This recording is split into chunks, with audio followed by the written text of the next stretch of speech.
ये देखिए बहुत ही सुंदर महाराज जी, बहुत सुंदर महाराज जी ने ये होना चाहिए, ये होना चाहिए सनातन धर्म के साथ। ये महाराज बहुत सुंदर महाराज जी, ये हमारे संतों को बदनाम कर रहे हैं, असली संतों को। ये देखिए ये महाराज जी पूछिए इनसे। दोस्तों, एक 38 साल की महिला अपने पति के साथ कुंभ मेले में नहाने के लिए जाती हैं, लेकिन जब वहां पर गंगा नदी से स्नान करके बाहर निकलती हैं तो महिला अपने पति से बिछड़ जाती हैं।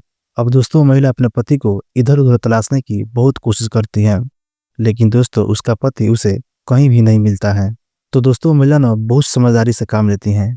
वो महिला पुलिस वालों के पास जाती हैं, उनसे बात करती हैं और फिर माइक में अपने पति का नाम अनाउंस भी करवाती हैं। लेकिन दोस्तों 2 घंटे तक वो महिला वहीं बैठकर अपने पति का इंतजार करती हैं, लेकिन 2 घंटे बीत जाने के बाद भी उसका पति उसे नहीं मिलता है। जिसके बाद फिर वो महिला पुलिस वाले के पास जाती हैं और कहती हैं कि मेरा पति नहीं मिल रहा है। तो वह पुलिस वाले उस महिला से कहते हैं कि आप लगातार माइक में अनाउंस करवाते रहिए और जब तक आपके पति आपको नहीं मिल जाते हैं तब तक आप वहीं बैठे रहिएगा, वहाँ से हिलिएगा मत। कहीं ऐसा ना हो कि आपके पति वहाँ पर आए और आप वहाँ से गायब हो जाइए। अब दोस्तों, महिला थक हार कर जहाँ पर अनाउंस हो रहा था वहीं पर जाकर बैठ जाती हैं और हर घंटे में 2 से 3 बार अपने पति का नाम माइक में अनाउंस करवाती हैं और इसी तरह से माइक में अनाउंस करवाते करवाते शाम हो जाती हैं, पर जो उसका पति था वो फिर भी उसके पास नहीं आता है, जिस वजह से वो महिला बहुत ही ज़्यादा रोने लगती हैं और वहीं पर चिल्ला चिल्ला कर रोने लगती हैं। दोस्तों, उस महिला का नाम उर्मिला होता है और उसकी उम्र लगभग 38 साल के आसपास होती है। और दोस्तों, उसकी पति का नाम सौरभ यादव होता है, जिसकी उम्र लगभग 45 साल के आसपास होती है।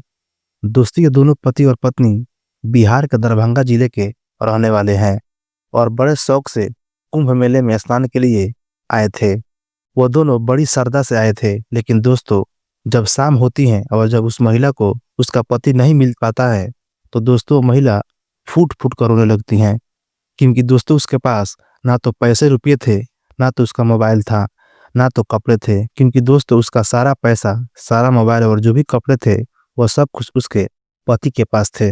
उसका पति अपने पास सब कुछ रखा था। और दोस्तों जब वो महिला नहाने के लिए जा रही थी तो उसका पति उसे बोला था कि पहले तुम जाकर नहा कर आओ, मैं सारे सामान का ध्यान रखूंगा। जब तुम नहा कर आओगी उसके बाद मैं नहाने जाऊंगा तो तुम इन सारा सामान को देखभाल करना। लेकिन दोस्तों इसी चक्कर में वो महिला गुम हो जाती है और उसके पति का पता भी नहीं चलता है। अब दोस्तों मैं एक चीज़ आप लोगों को बता दूं, नहाने में अक्सर यही होता है कि जहाँ पर 1-1 लाख 1.5 लाख लोग नहाएंगे, इतने सारे लोग नहाएंगे तो उसमें पता ही नहीं चलता है। अगर हम सामान यहाँ पर रख के और 500-100 मीटर अंदर जा रहे हैं नहाने, तो नहा के जब निकलते हैं तो इंसान रास्ता भटक जाता है।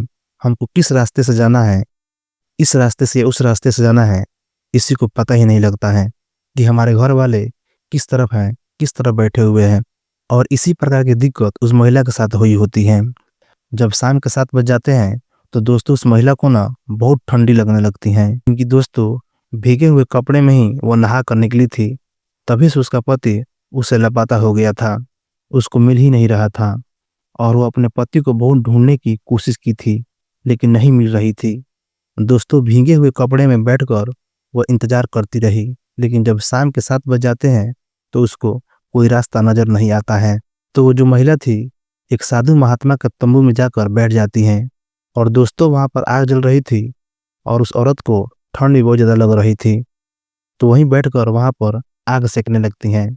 तभी दोस्तों वहां जो साधु बाबा बैठे हुए थे उस महिला से पूछते हैं कि आपके साथ क्या हुआ है, आप इतना परेशान क्यों हो रही हो, क्या हुआ है आपके पास। तब दोस्तों महिला अपनी पूरी कहानी उन साधु बाबा को बता देती हैं कि इस तरीके से हमारे पति गुम हो गए हैं। तो दोस्तों वह साधु बाबा उससे कहते हैं ना कि आप चिंता मत करिए, आपके पति बस आ ही रहे हैं, रास्ते में हैं। मुझे ऐसा लग रहा है कि 1-2 मिनट के अंदर आपके पति आपको मिल ही जाएंगे, आपके पति से आपकी मुलाकात हो जाएगी। अब दोस्तों जब वो महिला उन साधु बाबा की इस बात को सुनती हैं तो उनके ऊपर विश्वास कर लेती है। तभी दोस्तों थोड़ी देर बाद वह साधु बाबा उससे बातचीत करते करते कहते हैं कि अभी तक आपका कोई बच्चा पैदा नहीं हुआ है। अब दोस्तों वो जो महिला थी जब उन साधु बाबा को यह बात कहते हुए सुनती हैं तो एकदम से चौंक जाती हैं और कहती हैं कि बाबा, यह बात आपको कैसे पता है? आप सही कह रहे हैं, मेरा कोई बच्चा पैदा नहीं हुआ है। डॉक्टर हमको बोले थे कि मैं अब जीवन में कभी भी बच्चा पैदा नहीं कर सकती हूँ, मेरे ही अंदर कुछ कमी है।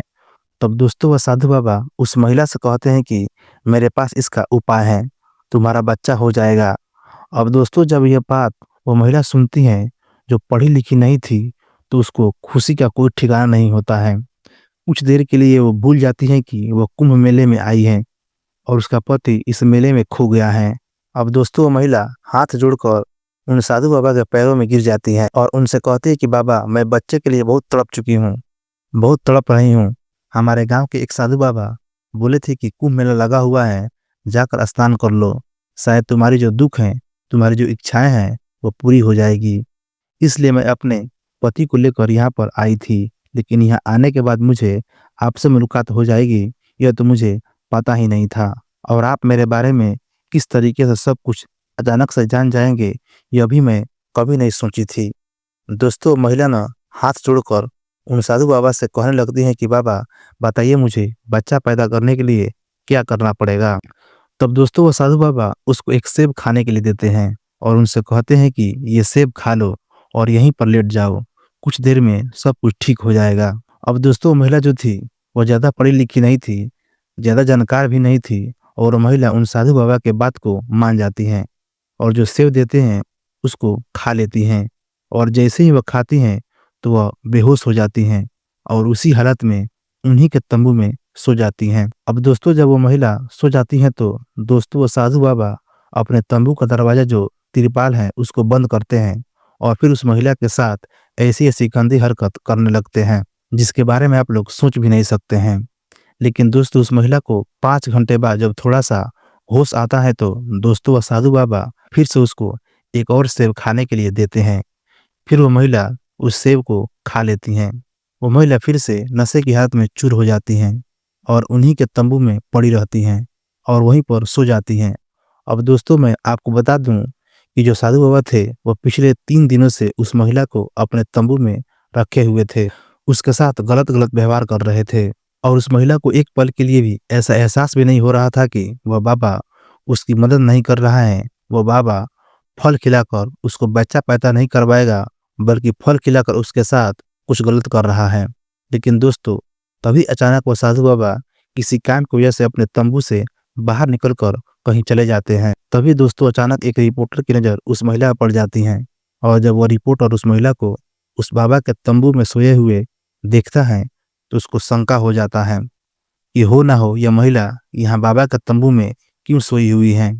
अब दोस्तों रिपोर्टर ना उस महिला के पास जाता है और जब उसको उठाने की कोशिश करता है तो दोस्तों उसको पता चलता है कि वो महिला पूरी नशे की हालत में है, उसको थोड़ा सा भी होश नहीं है।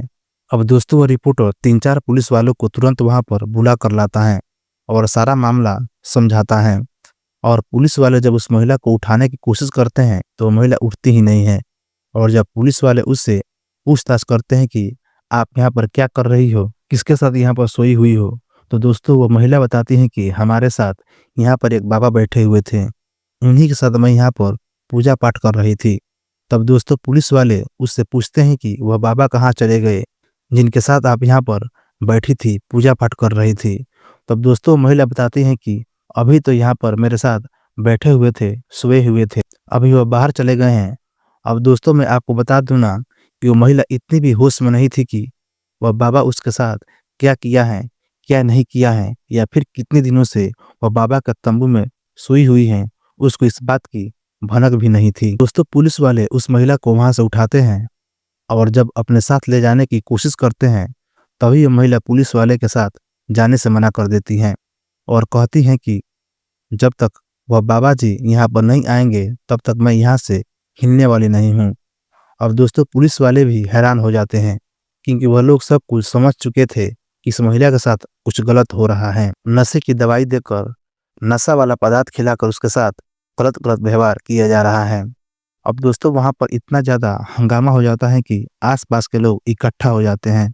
तभी दोस्तों अचानक से वह साधु बाबा जो किसी काम से गए हुए थे वह तंबू की तरफ आते हैं। तो दोस्तों महिला उनको देखकर पहचान लेती हैं और फिर पुलिस वालों से कहती हैं कि लो देख लो, साधु बाबा आ गए हैं, इन्हीं से बात कर लो, जो तुमको पूछना हो, जो तुमको कहना हो। अब दोस्तों जब वो साधु बाबा पुलिस वालों को अपने तंबू में देखते हैं, इतने सारे लोगों को देखते हैं, तो दोस्तों वो एकदम से चौंक जाते हैं और वहाँ से साइड हटकर भागने की कोशिश करने लगते हैं।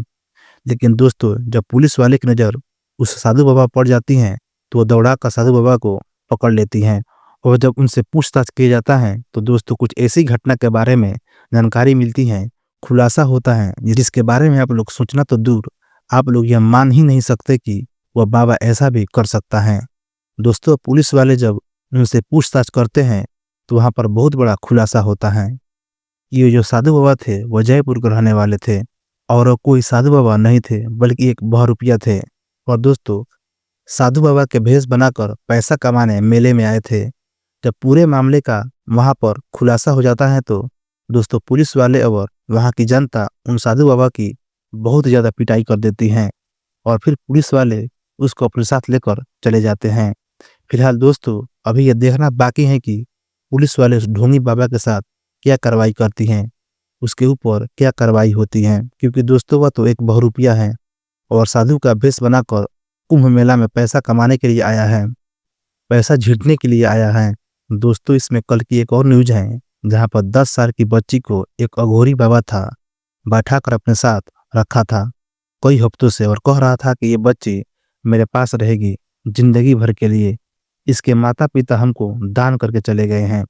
लेकिन जब बच्ची से पूछताछ किया जाता है और उस बाबा का जब खुलासा किया जाता है तो पता चलता है कि वो जो बाबा है नशीला पदार्थ खिलाकर उस बच्ची को अपने साथ रखा हुआ है और वो बच्ची इतनी नशे में थी कि सब कुछ सही सही नहीं बता पा रही थी।